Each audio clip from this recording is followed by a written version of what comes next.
నమస్తే. తెలంగాణలో కాంగ్రెస్ పార్టీ అధికారంలోకి వచ్చి 6 నెలలు అవుతున్న నేపథ్యంలో ఇటు 6 గ్యారెంటీలు ఏవైతే ఇచ్చినో సో అవి ఇప్పటి వరకు ఇంకా అమలు అవుతలేదు అని చెప్పేసి బీజేపీ మహిళా మోర్చాకి సంబంధించి వీళ్ళందరూ చాలా పెద్ద ఎత్తున ధర్నా చేస్తున్న నేపథ్యం కనిపిస్తా ఉంది. సో మనం ప్రస్తుతం ఇందిరా పరిగెత్తును మనతో మాట్లాడానికి బీజేపీ పార్టీ అధికార ప్రతినిధి మహిళా సుంకర గారు ఉన్నారు. నమస్తే. చెప్పండి, ఫస్ట్ మెయిన్ గా ప్రధానంగా మీరు ఈ నారీ బేరీ చేస్తున్న దానికి సంబంధం. రేవంత్ రెడ్డి మహిళల కోసం ఇచ్చిన గ్యారంటీలన్నింటినీ ఫుల్ఫిల్ చేయలేకపోతున్నాడు కాబట్టి చేస్తావా చేయవా అని చెప్పేసి మేము ఎక్కడ నించొని ధర్నా చేస్తున్నాం. చేయలేని పరిస్థితుల్లో ఉంటే ఊర్వీకి షారుగాసి చేపిస్తాం.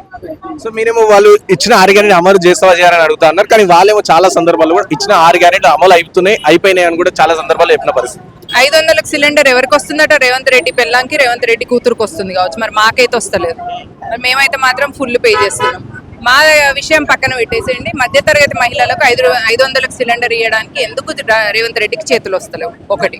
రెండోది, వచ్చిన వెంటనే ఒక బస్సులు మాత్రం ఉచితంగా ఇచ్చేసి ఉచితంగా బస్సు ఇచ్చిండు కానీ 500 సిలిండర్ మాత్రం చేయలేదు. ఎందుకు చేయలేదో నేను ఎక్స్ప్లెయిన్ చేస్తా వినండి. ఇప్పుడు 500 సిలిండర్ చేయాలి అన్నప్పుడు దానికి ఒక సిస్టమేటిక్ గా దానికి మొత్తం డేటా తీయాల్సి ఉంటుంది. ఆ డేటాలో ఎంతమంది మహిళలు మధ్యతరగతిలో ఉన్నారు, వాళ్ళు ఎంతమంది వాళ్ళ స్థితిగతులు చూసి వాళ్ళకి ఇవ్వాల్సి వస్తుంది. సో ఇదంతా పని అన్నమాట, బుద్ధికి సంబంధించింది, పనికి సంబంధించింది. ఒళ్ళొంచి పని చేయాలి. వీళ్ళు ఎంతసేపు ఎక్కడ కమిషన్లు వస్తే మేము ఎన్ని పైసలు దొబ్బుదామా, ఇంతకు మించి వీళ్ళకి ఆలోచన ఉండదు. ఎక్కడన్నా చెంగిచెర్ల లాంటి చోట్లల్లా హిందూ మహిళల మీద దౌర్జన్యాలు జరిగితే కనీసం వాటిని ఖండించడం కానీ వాళ్ళకి న్యాయం చేసే తెలివి కూడా లేదు వీళ్ళకి. కాబట్టి ఏం చేస్తారు ఇక్కడ వీళ్ళు వచ్చేసి, ఈ ఉచిత బస్సు ఇవ్వడం వల్ల ఏమైపోతుంది, జస్ట్ ఓన్లీ ఆ బస్సు ఇచ్చినము, మేము ఇచ్చిన గ్యారంటీలో ఒకటి నెరవేర్చినము అనే మాట వస్తుంది అనమాట ఆ పేరుతో. కానీ 500 సిలిండర్ ఇవ్వడానికి పెద్ద స్ట్రాటజీ వేయాలి, పెద్ద ప్లాన్ వేయాలి, వాళ్ళ ఇంటికి వెళ్ళేసి వాళ్ళకి చూసుకోవాలి, కార్యకర్తలందరూ కూడా కలిసి పనిచేయాలి. కాంగ్రెస్ ప్రభుత్వం ఎట్లా అంటే పైన అక్కడ ఢిల్లీ నుంచి మొదలు పెడితే ఇక్కడ గల్లీ దాకా ప్రతి ఒక్కరూ మాకెంత కమిషన్ అని ఆలోచించేటోళ్ళే తప్ప ఈ దేశం మాది, దేశ ప్రజలు మా ప్రజలు కాబట్టి వీళ్ళ కోసం ఏమైనా చేయాలనే ఆలోచన వీళ్ళకు ఉంటుంది. ఇంకొకటి, ఉచిత బస్సు ఇచ్చిండ్రు అని మీరు అంటున్నారు. ఆ ఉచిత బస్సు నేను ఎక్స్ప్లెయిన్ చేస్తాను. మొగుడు పెళ్ళాలు ఎటన్నా ఊరుకోదాం అనుకున్నాను. మొగుడికి రూపాయి టికెట్, పెళ్ళాంకి రూపాయి టికెట్. ఇప్పుడు రేవంత్ రెడ్డి ఏం చేసిండు, పెళ్ళాంది ఫ్రీ చేసేసిండు, మొగుడి రూపాయి టికెట్ ని ₹1.80 చేసిండు. అంటే నువ్వు 20 పైసలు బిచ్చం ఇస్తున్నావా, మెహర్బానీ చేస్తున్నావా తెలంగాణ ప్రజల మీద? మరి అంతే కదా, మళ్ళీ అక్కడికి ₹2 దాకానే వచ్చింది టికెట్. ఇదే విషయము ఒకవేళ ఒక సింగిల్ యువకుడు ఉన్నాడు అనుకోండి, అన్మ్యారీడ్ అబ్బాయి, అతనికి వాడి పరిస్థితి ఏంటి? మధ్య తరగతిలో ఉన్న వాళ్ళు ఉంటారు. ప్రతి మహిళ వెళ్ళి ఫ్రీ బస్సును ఉపయోగించుకోరు కదా, కొందరు ఉపయోగించుకోకుండా ఉంటారు. సరే, ఈ ఫ్రీ బస్ ఇచ్చింది, దీనివల్ల పెద్ద లాస్ ఏంటంటే ఆటోలు నడవకపోవడం వల్ల ఆటో వాళ్ళ కుటుంబాలు ఏం కావాలి, ఆటోలు నడిపేటోళ్ళ కుటుంబం, వాళ్ళ పిల్లలు తెలంగాణ ఆడబిడ్డలు కదా, వాళ్ళు మహిళలు మహాలక్ష్మి కదా, వాళ్ళకి ఆ మహాలక్ష్మి స్కీమ్ కింద వాళ్ళకి రాదు, ఏది రాదు. ఈ ఫ్రీ బస్ చేయడం వల్ల స్టూడెంట్స్ కి ఇబ్బంది అవుతుంది, నెక్స్ట్ ఎంప్లాయీస్ కి ఇబ్బంది అవుతుంది. ఏంది వీళ్ళు చేసిందంటే మహాలక్ష్మి లాగా, అంటే వాళ్ళ ఇంటికి ఒక అమ్మాయి, ఒక మహిళను, భార్యను తెలంగాణ భర్తలు మహాలక్ష్మి లాగా కొలుచుకుంటే ఈయనిచ్చిన ఫ్రీ బస్సుకి వాళ్ళు బస్సులలో ఒకరు చుట్టూ ఒకరు విక్కొని ఇంత దీన స్థితికి మహిళల్ని దిగదార్చింది రేవంత్ రెడ్డి. రేవంత్ రెడ్డికి చేతనైతే 500 సిలిండర్ 2500 వాళ్ళ అకౌంట్లో ఈ ఉచిత బస్సు ఇచ్చేసి వాళ్ళని ఇట్లా రోడ్ల మీద తిరిగి అక్కడ ఇంట్లో మొగుడు పిల్లలు ఇంట్లో ఉండాలన్నా వీళ్ళ టైంకి వెళ్ళకపోతే వాళ్ళకి ఇబ్బంది కదా. నువ్వు ఎందుకు ఇట్లా కుటుంబాల మధ్యలో కలహాలు? ఇప్పుడు కేటీఆర్ ఉన్నాడు, ఫోన్ ట్యాపింగ్ చేసి అట్లా కుటుంబాలలో కలహాలు, లిక్కర్ స్కామ్లు తెచ్చేసి ఎక్కడ పడితే అక్కడ తాగేసి కుటుంబాలను నాశనం చేసిన కేసీఆర్, కవిత.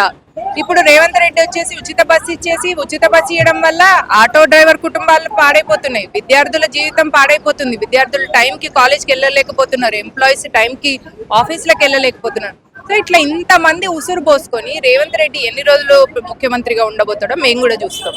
ఇంకోటి, ఇచ్చిన 6 గ్యారెంటీలు మంచి అమలు అవుతున్నాయి, కానీ కావాలని ఇటు ప్రతిపక్ష పార్టీలు కావాలనే మా పైన దుమ్మెత్తి పోస్తున్నారు, కుట్ర చేస్తున్నారు అని చెప్పేసి అధికార పార్టీ కాంగ్రెస్ పార్టీ అంటుంది. ఎంతమందికి మహాలక్ష్మి స్కీమ్ కింద పైసలు ఇచ్చినాడు అడగండి. 500 సిలిండర్ చెప్పింది ఎంతమందికి వస్తుందో అడగండి. ఇంతవరకు అయితే ఒక్కరికి కూడా రాలేదు. వచ్చిన వాళ్ళది ఒక లిస్ట్ చూపించండి, అది వైట్ ట్రాన్స్పరెంట్ ఉండేది ఉంటే మీరు రికార్డులో పెట్టండి, అవి మేము కూడా చూస్తాం ఎంత పర్సెంటేజ్ వాళ్ళకి వచ్చినాయి అనేది మేము క్రాస్ చెక్ చేస్తాం. చేసి మీరు 6 గ్యారెంటీలు అమలైనవి అన్నప్పుడు మేము కూడా సైలెంట్ గానే ఉంటాం కదా. సో ఇంకోటి ఈ నెక్స్ట్ ఎలా ఉండబోతుంది కార్యాచరణ మహిళా మోర్చా ఇప్పుడు ఏమో నారీ బేరీ అని చెప్పేసి చేసి ఇంకా ముందు ముందు ఒకవేళ ఈ ప్రభుత్వం ఇచ్చిన గ్యారెంటీ అమలు చేయకపోతే ఇంకా ఏ విధంగా ముందుకు పోతుంది? 2000 ఇప్పుడు కేసీఆర్ ప్రభుత్వం ఉన్నప్పుడు పొయ్యి మీద ఉన్నట్టుండే మన పరిస్థితి, తెలంగాణ పరిస్థితి, తెలంగాణ ప్రజల పరిస్థితి. ఆ లిక్కర్ స్కామ్లు, ఆ ఫోన్ ట్యాపింగ్లు, కాళేశ్వరంలో నీచంగా వాళ్ళ పని జరగడం, ఇట్లాంటివన్నీ చూసినాం. కాబట్టి వాళ్ళని తీసేసి ఎవరి కోసం ఎవరికి గవర్నమెంట్ ఇద్దామా అని చూస్తున్న టైం లోపల అడ్డిమారి గుడ్డి దెబ్బల రేవంత్ రెడ్డి ముఖ్యమంత్రి అయిపోయాడు. ముఖ్యమంత్రి అయిపోయిన తర్వాత ఇప్పుడు పెనం మించెల్లి పొయ్యిల పడ్డట్టు అయింది మన పరిస్థితి. కాబట్టి తెలంగాణ ప్రజలందరూ ఒక్క 4 సంవత్సరాలు ఓపిక పట్టుకుంటే 2028లో భారతీయ జనతా పార్టీ కార్యకర్తలు మీకు సేవ చేయడం కోసం మేము రెడీగా ఉన్నాము. మీరు మొన్న లోక్సభలో 8 ఎంపీ సీట్లు భారతీయ జనతా పార్టీకి ఇచ్చినంటేనే తెలంగాణ ప్రజలందరికీ భారతీయ జనతా పార్టీపై నమ్మకం ఉందని చెప్పకనే చెప్పింది. కాబట్టి మీ నమ్మకాన్ని మేము వమ్ము చేయకుండా ఆ నమ్మకాన్ని నిలబెట్టే ప్రయత్నంగా మేము 2028కి సంసిద్ధంగా ఉన్నాం. ఇట్లాంటి కార్యాచరణలు ఇంకా చేస్తూనే ఉంటాం. సో దట్ 2028కి గవర్నమెంట్ ఫామ్ చేసేలాగా. సో ఎప్పటి వరకు ఉండబోతుంది ఇలా ధర్నా అనేది? ఎప్పటి వరకు చేస్తారు? వాళ్ళు ఎక్కడెక్కడైతే ఏవైతే చెప్పి చేయలేని చేతగాని పరిస్థితుల్లో ఉన్నారో వాటన్నిటిని ఇట్లా ఎండగడుతూనే ఉంటాం. సో విన్నారు కదా, ఇది పరిస్థితి. సో రేవంత్ రెడ్డి అయితే హామీలు ఇచ్చారో అవి అమలు అయ్యే దాకా మహిళా మోర్చాకు సంబంధించి బీజేపీ పార్టీ మహిళా మోర్చా వాళ్ళు ఎప్పటికీ ప్రశ్నిస్తూనే ఉంటే దానికి కొద్ది రోజులు 4 సంవత్సరాలు ఎలాగో అధికారం ఇచ్చేసారు కాబట్టి 4 సంవత్సరాలు వెయిట్ చేయండి. 2029-28 ఆ టైం వరకు సో ఎలాగైనా సరే బీజేపీ పార్టీ అధికారంలోకి వస్తుంది. అధికారంలోకి వచ్చిన తర్వాత సో అప్పుడు మేము మీకు సేవ చేస్తామని చెప్పి మౌనికా సుంకర్ గారు చెప్తున్న పరిస్థితి. వీడియో సాయితో Rana Pratap reporting for YNTV from Hyderabad.